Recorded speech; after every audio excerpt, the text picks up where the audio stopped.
Deborah Putri. Saya adalah salah satu mahasiswi di Universitas Pelita Bangsa, Fakultas Ilmu Ekonomi dan Bisnis. Video ini saya buat dalam rangka pemenuhan tugas ujian tengah semester mata kuliah Bank dan Lembaga Keuangan. Oke, dalam video kali ini kita akan membahas mengenai bank.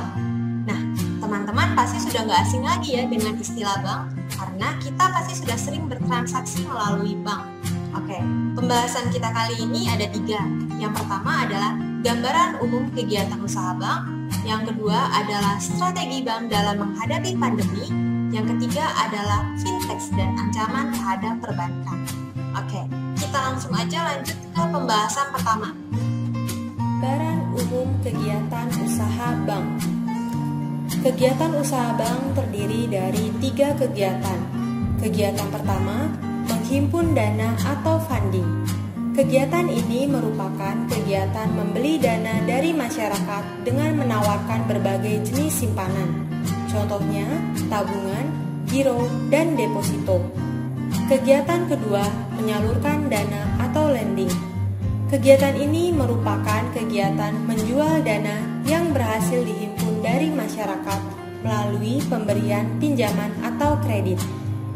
Kegiatan ketiga, memberikan jasa-jasa lain atau servis. Kegiatan ini merupakan kegiatan penunjang untuk mendukung kelancaran kegiatan perbankan. Contohnya, pelayanan transfer uang. Oke, itu tadi adalah gambaran umum kegiatan usaha bank. Nah, di masa pandemi saat ini, apakah kegiatan bank masih berjalan lancar? Kita tahu bahwa banyak sektor usaha yang terdampak pandemi COVID-19.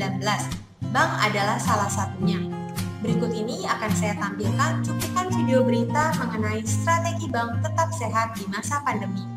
Masih soal perbankan harus putar strategi agar tetap sehat di masa pandemi. Hati-hati ada bayang-bayang kredit macet meski program restrukturisasi kredit digelontorkan pemerintah. Dampak COVID-19 diprediksi baru akan terasa di kuartal 2. Sementara di kuartal 1 2020, penyaluran kredit Bank Mandiri masih tumbuh 14,2% mencapai Rp902,7 triliun secara tahunan. Tengok saja data dari Bank Indonesia soal penyaluran kredit. Di bulan April, penyaluran kredit perbankan mencapai Rp5.600-an triliun. Naik kalau dibanding April 2019. Tapi kalau dibanding bulan Maret 2020, turun 7,2%. Nah, dari video tadi kita mengetahui bahwa bank memang harus dengan jeli memilih strategi dan menjalankan strateginya untuk tetap sehat di masa pandemi ini. Sekarang, mari kita ulas lagi apa aja strategi yang dapat dilakukan oleh bank dalam menghadapi pandemi COVID-19. Strategi bank dalam menghadapi pandemi. Strategi pertama, restrukturisasi kredit. Restrukturisasi kredit adalah kebijakan yang dilakukan oleh perbankan untuk memberikan kemudahan pembayaran kredit pada debitur guna menghindari kredit macet yang dapat merugikan debitur dan kreditur. Strategi kedua, memiliki fokus pendanaan. Bank harus fokus pada industri yang prospek untuk dibiayai. Bank harus tebang pilih pada sektor usaha yang eksis dan berkembang di tengah merebaknya wabah corona. Strategi ketiga, peningkatan perbankan digital.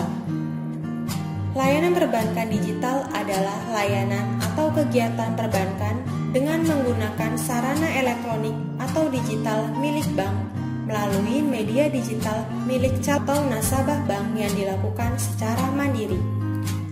Nah, dari penjelasan tadi, kita mengetahui bahwa bank memang memiliki beberapa strategi dalam menghadapi pandemi COVID-19 ini. Namun, strategi tersebut tidak semudah itu untuk dijalankan. Misalnya, untuk restrukturisasi bank. Bank harus mengelola mitigasi risiko dengan tepat. Proses mapping debitur untuk proses restrukturisasi ini harus segera dijalankan. Nah, jadi bank memang betul-betul harus dengan teliti dan jeli memilih strategi yang tepat dan menjalankannya dengan benar. Kita lanjut ke pembahasan ketiga mengenai fintech dan ancaman terhadap perbankan. Di sini saya akan menampilkan satu cuplikan video mengenai berita tentang fintech dan ancaman terhadap perbankan. Pemirsa, perkembangan bisnis teknologi keuangan atau fintech di Indonesia semakin pesat seiring dengan kemajuan teknologi, sehingga membuat terjadinya perubahan di landscape sektor keuangan Indonesia. Kondisi ini mau tidak mau membuat perbankan harus menyesuaikan diri dengan perkembangan industri fintech. Kehadiran teknologi finansial diakui membuat terjadinya perubahan di landscape sektor keuangan Indonesia. Salah satunya disebabkan karena kemampuan fintech untuk menjangkau masyarakat yang sampai saat ini belum bankable, termasuk para pelaku industri UMKM. Nah, dari video tadi, bagi teman-teman yang belum tahu apa itu pengertian fintech, fintech merupakan singkatan dari Financial Technology. Berdasarkan National Digital Research Center (NDRC), mendefinisikan sebagai istilah yang dapat digunakan untuk menyebut inovasi dalam bidang jasa keuangan atau finansial. Inovasi yang dimaksud adalah inovasi finansial yang diberikan sentuhan teknologi modern. Nah, fintech saat ini sudah mulai merajalela di kalangan masyarakat, terutama bagi UMKM, karena fintech melahirkan fitur-fitur yang lebih mudah dan transaksi-transaksi pun lebih dipermudah di dalam fintech. Di sini ada cuplikan berita mengenai penyaluran dana kredit melalui fintech terhadap UMKM. Berdasarkan catatan Otoritas Jasa Keuangan per Januari 2019, penyaluran kredit kepada UMKM melalui fintech peer-to-peer lending telah mencapai 25,9 triliun. Bahkan akumulasi penyaluran kredit lewat fintech lending dalam 2 tahun terakhir juga meningkat. Nah, dari video tadi, kita mengetahui bahwa saat ini fintech memang sedang berjaya. Namun pada dasarnya, pemberian kredit melalui fintech tidak bisa sebesar pemberian kredit melalui bank. Karena itu, saat ini beberapa bank mulai berpikir untuk melakukan kolaborasi dengan fintech. Contohnya saja Bank BRI. Di sini ada berita mengenai Bank BRI dukung fintech menjadi partner kolaborasi bisnis perbankan.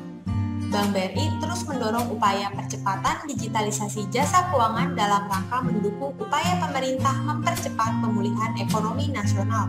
Hal ini ditunjukkan dengan berpartisipasi dalam Indonesia Fintech Summit (IFS) dan Pekan Fintech Nasional (PFN) tahun 2020. Oke, sekian pembahasan dalam video kali ini. Terima kasih untuk yang sudah menyaksikan, semoga dapat bermanfaat.